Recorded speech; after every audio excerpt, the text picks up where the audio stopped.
Waouh, on a environ 13 158 crypto-monnaies qui existent dans le marché. Quand on regardait la liste très récemment, on était autour de 12 000 crypto-monnaies. Il y a plusieurs personnes qui entrent dans l'écosystème des crypto-monnaies aujourd'hui avec le discours comme quoi n'importe quelle monnaie qu'ils prennent dans 10 ans vaudront beaucoup cher. Ils achètent tout et n'importe quoi en essayant de garder dans le portefeuille le plus longtemps possible en pensant que ça aura les mêmes performances que le Bitcoin. C'est un leurre de croire que toutes les crypto-monnaies feront la même performance que le Bitcoin. Dans cette vidéo, je vais te proposer un historique de certaines crypto-monnaies et tu verras combien il y a des crypto-monnaies qui, même après avoir été gardées pendant un bon nombre de temps, n'ont pas les mêmes performances que le Bitcoin. Au contraire, ont même perdu de la valeur.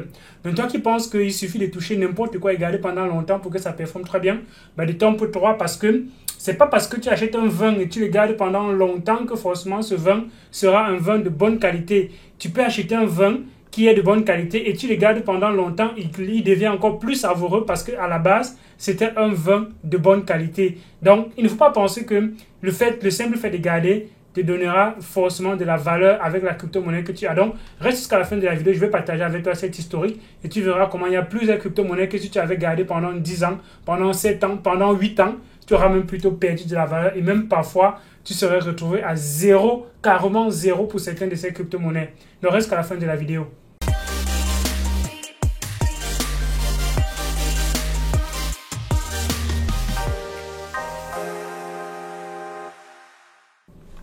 Salut, moi c'est Visconjo, bienvenue sur la chaîne. Ici on parle majoritairement des crypto-monnaies. Si tu as soif de découvrir et de consommer la connaissance qu'il y a dans cet écosystème qui te fera grandir un peu plus rapidement, alors je t'invite à faire deux choses. La première, c'est de t'abonner à la chaîne, activer la cloche de notification, comme ça tu resteras toujours informé quand il y aura une nouvelle vidéo, un nouveau contenu comme celui-ci qui arrivera sur la chaîne. La deuxième chose, c'est d'aller en description de la vidéo et de télécharger le guide gratuit. Nous rejoindre dans le groupe Telegram que tu retrouveras en description de la vidéo, qui est un groupe et la première communauté crypto francophone sur le continent africain avec un contenu que tu ne retrouveras pas sur la chaîne. Une dernière chose aussi au passage, je serai au Cameroun le 4 décembre avec une conférence qui te permettra d'apprendre comment faire de bons investissements dans les crypto-monnaies. Tu découvriras ce que c'est, quels sont les objectifs, comment on fait même pour pouvoir acheter et comment on fait pour conserver les crypto-monnaies sur le long terme. Donc, prends la place, réserve ta place pour cette conférence. Et toi qui tardes depuis à te lancer et qui a besoin d'un accompagnement que j'organise parfois chaque mois, je t'accompagne en présentiel cette fois-ci au Cameroun, du côté de Douala à partir du 4 où il y aura une semaine de formation et après il y aura un mois de coaching privé comme j'accompagne toujours quelques personnes chaque mois. Donc, réserve ta place si tu veux la formation, c'est le pack Diamond. Et si tu veux uniquement la conférence, tu as le pack simple et le pack VIP qui te permettront d'accéder à ces conférences-là. Le pack VIP offre en plus de la conférence un dîner offert par Elvis Conjo en présence d'Elvis Conjo et aussi du networking pour toi qui es entrepreneur. Donc, réserve ta place, même si tu es dans la diaspora, tu peux réserver pour les personnes qui sont au pays pour les permettre de faire ce premier pas vers un monde qui est en train de grandir et qui connaît un gros boom. Une dernière chose avant de continuer, Elvis dit des choses qui sont intéressantes. Elvis n'est pas un conseiller financier malheureusement. Donc, cette vidéo, comme d'autres vidéos sur la chaîne, c'est à titre éducationnel. Il faut donc toujours faire ses propres recherches avant d'investir. On commence. Quand on va dans cette liste, on voit près de 13 000 crypto-monnaies. On voit le Bitcoin au top. Et si on va dans l'historique du Bitcoin, on va se rendre compte qu'à un moment donné, le Bitcoin était tellement moins cher. On était autour de 145 $. Mais là, c'est même à l'instant où on a commencé à enregistrer les données. Parce que les plateformes qui enregistrent les données ont vu le jour bien après que le Bitcoin soit né. Le Bitcoin voit le jour. La première transaction du Bitcoin s'est faite le 3 janvier 2009. Donc le 3 janvier 2009, Satoshi Nakamoto mine le premier bloc de Bitcoin et avec un bonus de 50 Bitcoin qui est redistribué au minage. Et alors, à cet instant, le Bitcoin ne valait presque rien. Ça s'est transféré d'une personne à d'autres. Ça a commencé à être utilisé dans les casinos. On redistribuait ça en ligne gratuitement. Et les gens ont amassé quand même une certaine quantité de Bitcoin. Et c'est à partir de 2013 qu'on a commencé à tracer les données concernant la valeur de cette crypto-monnaie-là. Mais donc, c'est à partir de 2013 qu'on a eu ces données-là. Mais à l'instant de 2013, il y avait déjà certaines crypto-monnaies sur le marché. Il y avait Litecoin qui était déjà arrivé sur le marché. On va aller dans l'historique de ces données et on va voir les crypto-monnaies qu'il y avait en 2013, quel était le prix. Et on va un peu comparer le prix de ces crypto-monnaies-là à cet instant de 2013 et au prix actuel sur le marché. Donc là, présentement, en 2013, on était le 28 avril 2013 qu'on a fait ce snapshot. Un snapshot, c'est une capture, donc c'est un enregistrement, c'est un état qu'on fige la bloc, on fige les informations à un moment donné et c'est ce qu'on appelle un snapshot. Donc quand on fait un snapshot, en 2013, le 28 avril, on voit le Bitcoin est à 134 $, le Litecoin est à 4 $, Pecoin est à 0,38 $, Namecoin est à 1 $, TerraCoin est à 0,30 et à NovaCoin qui est à 4 $. Donc, on va un peu essayer maintenant de voir si quelqu'un avait acheté, si quelqu'un était arrivé dans le marché et il a dit le Bitcoin est trop cher, c'est à 134 $. Oh mon Dieu, c'est beaucoup. En 2013, c'est vrai que 134 $, ça représentait quand même beaucoup. C'est pas comme maintenant où 130 $, ça vaut... Bon, c'est vrai que pour certains, c'est encore beaucoup, mais c'est rien comparé au prix du Bitcoin là présentement. Et c'est la même chose. Il y a des gens qui arrivent là dans le marché aujourd'hui, ils voient le prix du Bitcoin, ils se disent ouf, le Bitcoin, c'est trop cher là maintenant, je ne peux pas acheter. Alors, il faudrait que j'aille vers les crypto-monnaies un peu moins chères. Donc, si on essaye déjà, on connaît en tête, on a le prix du Bitcoin qui est autour de 64 000, qui est autour de 62 000 $. Donc, 62 000 $, ça fait que, ça fait quand même une performance assez intéressante. Si on fait, disons, 62 000 $ divisé par 134 qui était le prix, divisé par 134 qui était le prix au début, ça veut dire que quelqu'un qui a acheté le Bitcoin à cet instant-là et a conservé jusqu'à maintenant, ça fait environ quelque chose comme ça fait environ 2013, 2021, ça fait quelque chose comme 8 ans environ. Donc si quelqu'un avait gardé ça pendant 8 ans, la personne aurait fait environ fois 462. Donc, il aurait multiplié son investissement par 462. Il serait quitté de 134 $ à 62 000 $ à l'instant actuel du marché.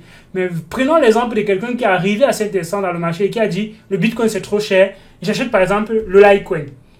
Le Litecoin à l'instant actuel du marché, il est à 191 $.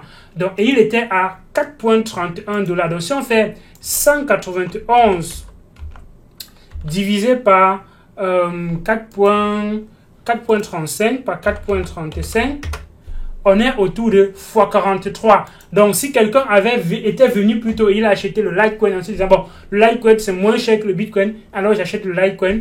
Et alors, la personne aurait conservé. On prend les gens qui ont acheté au même instant et ils ont conservé tout ça. Alors, la personne aurait fait fois combien? Fois 43. Donc, si quelqu'un était arrivé dans le marché et qu'il avait dit, bon, le Bitcoin c'est trop cher, le Litecoin c'est trop cher, je prends par exemple le Pecoin qui est à 0,3, c'est bien moins cher. Alors, moi je pense que c'est ce que je peux acheter. Je pense que si on garde pendant un certain nombre de temps, ça aura au moins le même prix que le Bitcoin qui sera au moins autour de 130 quelque chose de là. Et si on voit aujourd'hui le Pecoin, il est à 0,8. Ça veut dire que quelqu'un qui avait acheté le Pecoin en 2013 et qui avait gardé jusqu'à maintenant en 2021, la personne aurait fait à peine x3 parce que si on fait 0,3 x3, ça fait 0,9. Donc, la personne n'aurait même pas fait x3 de son investissement en combien de temps? En 8 ans. En 8 ans, la personne n'a même pas fait x3 alors que le Bitcoin a fait x400 quelque chose, x460. Prenons quelqu'un qui est arrivé, il a dit le Bitcoin c'est trop cher, je prends le Namecoin. Le Namecoin était à 1.11 et là présentement le Namecoin est à 2. Donc il n'a même pas doublé de valeur. Donc quelqu'un qui a acheté cette monnaie-ci, le Namecoin, au lieu d'acheter le Bitcoin, la personne n'aura même pas fait x2 en 8 ans. Même pas x2 en 8 ans. Quelqu'un qui a plutôt pris le TerraCoin qui était en 0,60, il s'est dit, bon, moi je veux plutôt acheter le TerraCoin et je vais le garder pendant 8 ans en espérant que ça va atteindre le même prix que le Bitcoin. Donc, il a pris à 0,64 et là maintenant on est à 0,03. Ça veut dire que la valeur de cette personne, de son portefeuille, a plutôt diminué. Donc, il est en perte. Après 8 ans, il a conservé une crypto-monnaie pendant 8 ans. mais il est en perte sur ces crypto-monnaies-là. Prenons une autre crypto-monnaie, Devcoin, on est à 3,0 et 3. 3,0 et 3. Devcoin, on est là maintenant à combien de zéros? À 4,0 et 2. Ça veut dire que la valeur de ces crypto-monnaies a été divisée même par 10. Donc si la personne avait acheté uniquement le Devcoin en 2013 et qu'il avait gardé dans son portefeuille jusqu'à maintenant, la valeur de son portefeuille aurait été divisée par 10 minimum. Le Novacoin, il était à 4 $ en 2013. Le 28, il était en 2013. Et là, maintenant, on est à 0,2. 0,2, ça veut dire que si quelqu'un avait acheté ça à 4 $, la personne aurait déjà divisé son investissement par près de 20. Divisé par près de 20 son investissement. Vous voyez comment il ne suffit pas simplement d'aller acheter n'importe quelle crypto-monnaie et garder dans son portefeuille en disant si on garde pendant longtemps, ça va bien performer, ça va forcément prendre de la valeur, ça peut être le prochain Bitcoin. Oui, ça peut être le prochain Bitcoin, c'est vrai. Mais parmi toutes les crypto-monnaies qu'il y avait en 2013, dont on a déjà vu jusqu'à présent, aucune n'a autant performé que le Bitcoin. Aucune de ces monnaies n'a performé, ne serait-ce que la moitié de la performance du Bitcoin. Alors un peu, un an plus tard, disons on prend les crypto-monnaies un an plus tard, c'est-à-dire en 2014. En 2014, prenons exactement à la même date, c'est-à-dire le 28 avril, donc prenons environ quelque chose comme le 27 avril. Le 27 avril, quelqu'un arrive le 27 avril 2014. Il arrive là maintenant, on a bien plus de crypto-monnaies, il y a déjà une tonne de crypto-monnaies qui existent. Et la personne s'est dit, bon, je vais dans la liste, je prends les crypto-monnaies qui sont les plus faibles, donc le moins cher. Je prends la crypto-monnaie le moins cher, donc je vais trier ici par le prix.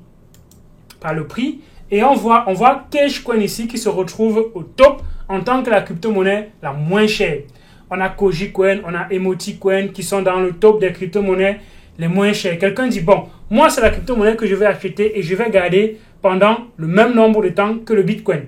On est en 2014. On va regarder aussi le prix du Bitcoin à cet instant si je ferme d'abord les autres onglets. Je vais sur Cash-Coin. Cash-Coin, on était à 1, 2, 3, 4, 5, 6, 7, 0, 2. Et là, maintenant, on est à 1, 2, 3, 4, 5, 6, 0. On est à 5, 0 et 1. Ça veut dire que la crypto-monnaie, sa valeur, donc je vais prendre ceci. Je vais prendre la valeur actuelle. Je vais prendre cette valeur actuelle-là.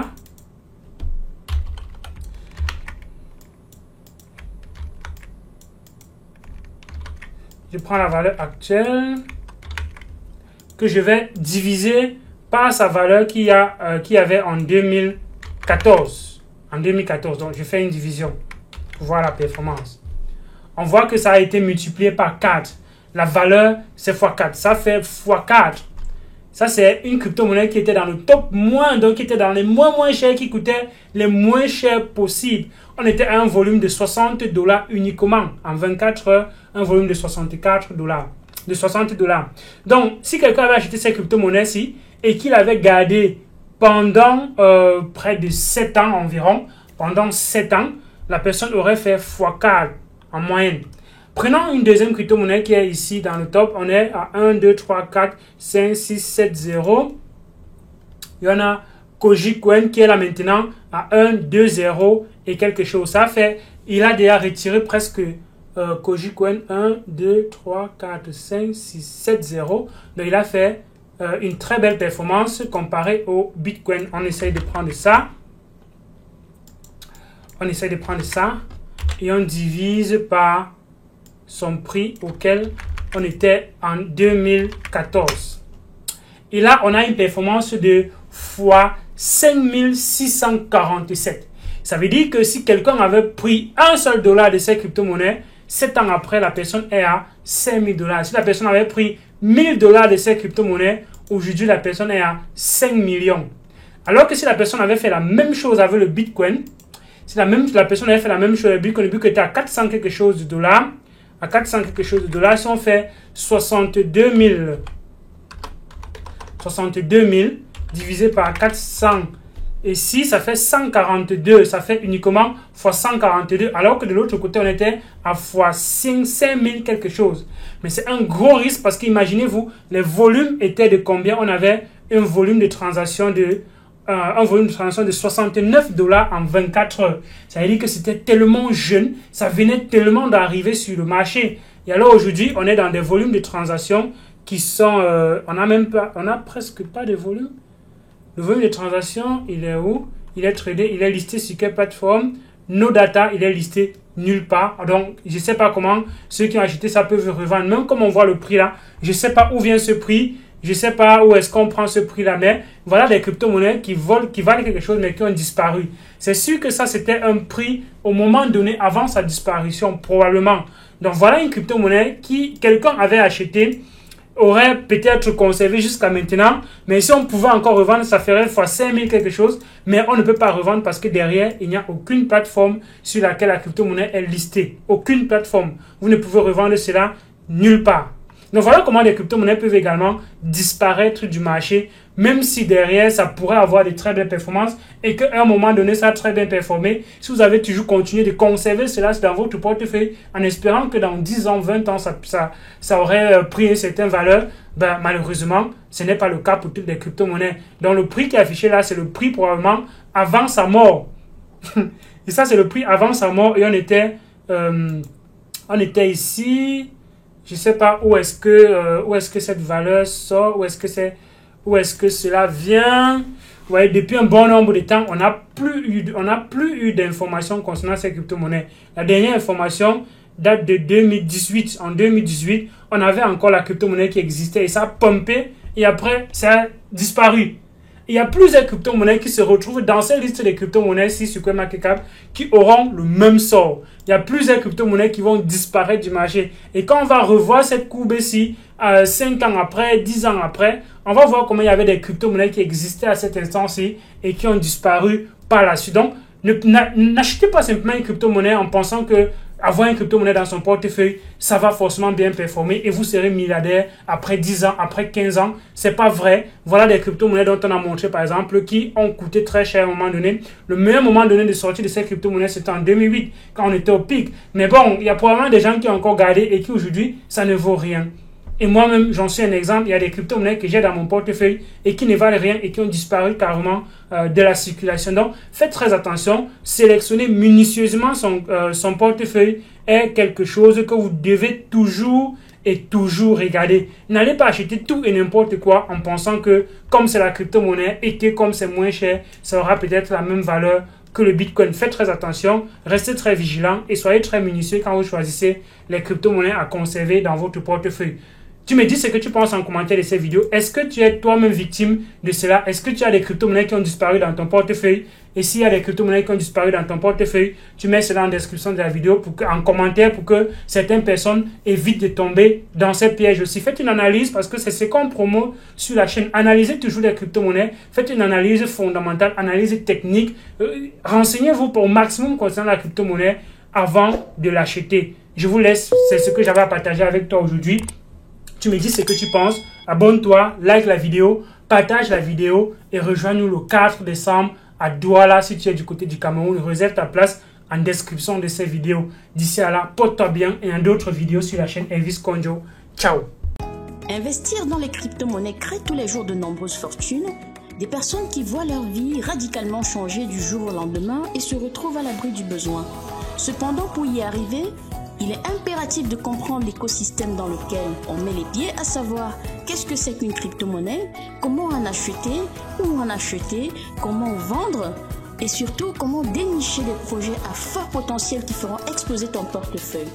Investisseur et formateur dans les crypto-monnaies depuis près de 6 ans, j'ai connu de nombreux échecs qui m'ont permis d'apprendre, mais aussi j'ai connu des succès. J'organise une conférence le 4 décembre 2021 à Douala, pendant laquelle je te donnerai des astuces, des techniques et des secrets pour toi aussi réussir tes investissements.